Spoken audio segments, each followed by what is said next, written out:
ममता और सुरेश दोनों पति पत्नी थे।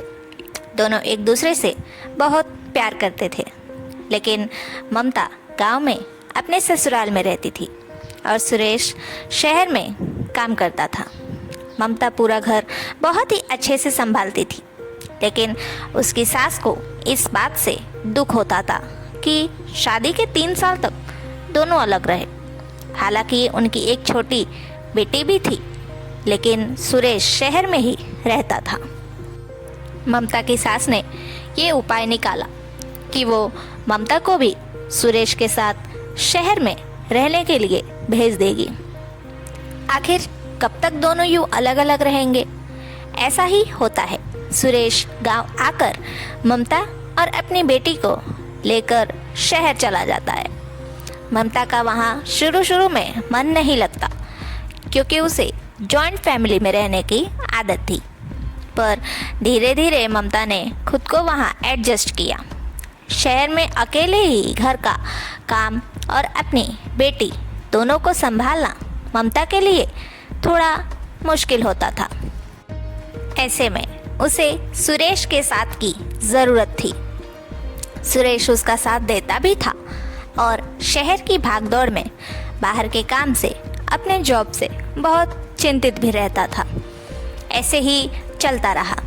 एक बार अपनी बेटी को संभालते संभालते ममता को खाना बनाने में थोड़ी देरी हो गई।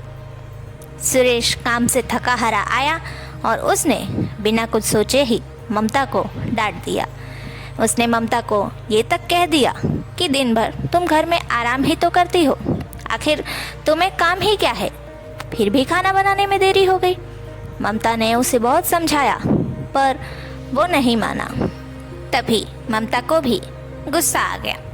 वो भी दिन भर घर में अपनी बेटी को संभालते हुए और घर के सारे काम अकेले संभालते संभालते थक गई थी। उसने भी कह दिया, एक दिन घर का पूरा काम अकेले करके तो देखिए, वो भी एक छोटी सी बच्ची को संभाल कर, तब आपको पता चलेगा कि घर के काम कितने मुश्किल होते हैं। तभी गुस्से में आकर सुरेश ने भी ममता के सामने शर्त रख दी कि अगले 1 महीने तक ममता बाहर का काम संभालेगी और सुरेश घर के काम संभालेगा। अब दोनों के बीच ये जंग छिड़ चुकी थी।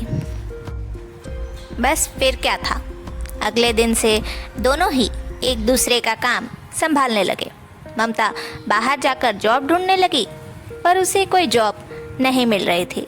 धूप में दौड़ते दौड़ते परेशान हो रही थी और यहाँ अपनी बेटी को संभालते संभालते घर के काम, झाड़ू पोछा, बर्तन और तो और खाना बनाना सुरेश से बिल्कुल नहीं हो रहा था।